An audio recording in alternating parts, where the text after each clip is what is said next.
here just yet. Show me your faith and I'll show you my God. Come on. You can't wait until it happens. Preparation is active waiting. Come on. Preparation shows God if you really believe him. Mm-hmm. How much do you believe me? Are you going to go ahead and get the dress? Mm. Are you going to go ahead and apply for the school, see what you need to do? What are you going to do? Mm-hmm. Are you going to go ahead and start, have that home of faith? Are you going to go ahead and get the nursery set up? What are you going to do? Some will call you foolish. But our Bible says that he uses the foolish things to confound the wise. Come on. Come on. Intellect is kryptonite to faith. Mm. There's nothing that your intelligence, it can't bounce with God. Mm. It can't bounce with him. He looks for impossible. He dwells in the impossible, Yes. brothers and sisters. I mean, he literally wants to say, what? They said I can't do what? Mm-hmm. I'm like, yeah, God, they said you can't do it. But I believe you can do it. Come on, Moses. Yeah, go ahead and do that. Okay, Lord. So, I need your help. Because he knows the pedigree of his God. Come on. He knows the resume of his God. Mm-hmm. It is about us putting ourselves in remembrance. We put him, the word says put him in remembrance, but we have to remind ourselves all the time. That's right.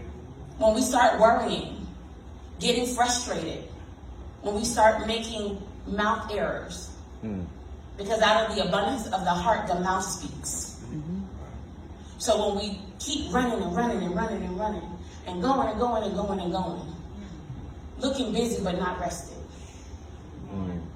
that is a form of neglect to the temple of God. That is not biblical. Wearing burnout like a badge is not biblical. Claiming productivity, but it's busyness. You're a busybody.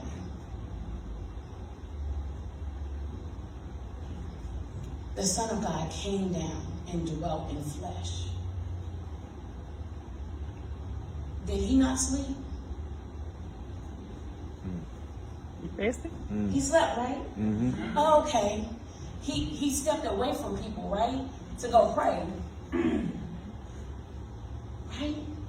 He understood boundaries, right? But we super Christians today. I'm gonna keep going and going and going. Last I checked, we can't earn our way into heaven. So what you doing? You're doing it for yourself. You're not doing it unto him. Say that. That's truth. I'm not a respecter of person. I honor. But I honor him first. That's how I can keep myself clean. Mm-hmm. The time is now to do something different.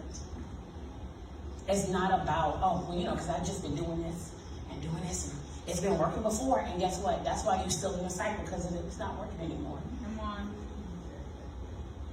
And getting frustrated, right? And Lord, and I'm fasting, Lord. I mean, y'all, we be pleading our case, right?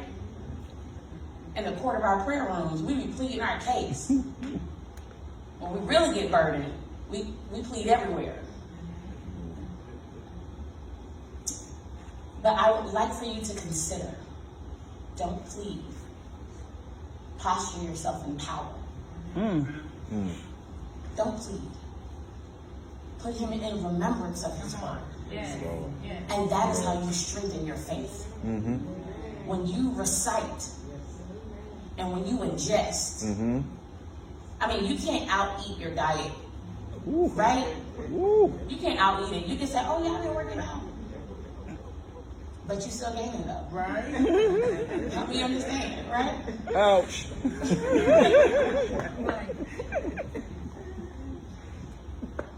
But we serve a loving God. A God of correction. A God that literally wants us to be the best version of ourselves. That is so mindful of his children that would say, you know what, he's about to let me slow him down. Then you get upset. Destruction was up ahead because the enemy comes to steal, kill, and destroy. There are divine disruptions, but then we have the enemy. And when we want to run blindly without seeking the Lord, you asked him about something a month ago, but you didn't go back.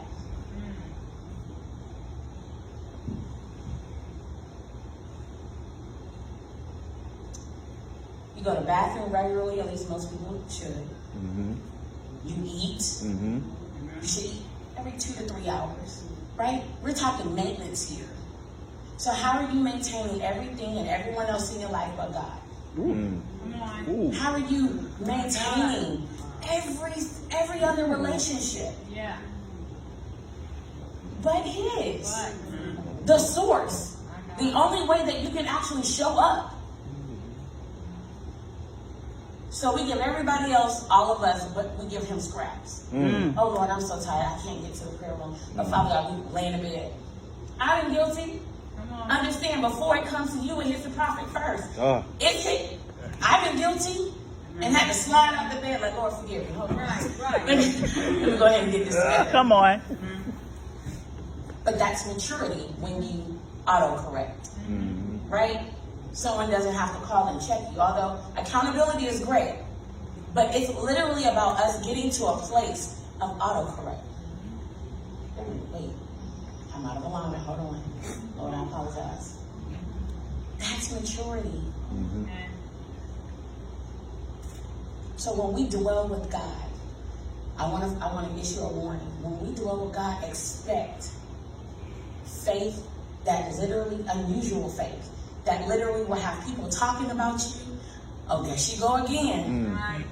There she go again, making all these claims. Oh, there. And yep, I'm right there. But no, because we serve a God who offers us resources, right? God of provision. He's going to send those that you can trust, that have the mind of Christ and the heart of Christ, so that you can birth. Let your light so shine. Are you shining just for yourself? No. If we're the light, we're in here, and if the world's the darkness, why are we hoarding our light in here instead of going out? Come on. Jesus was in the world, but not of the world.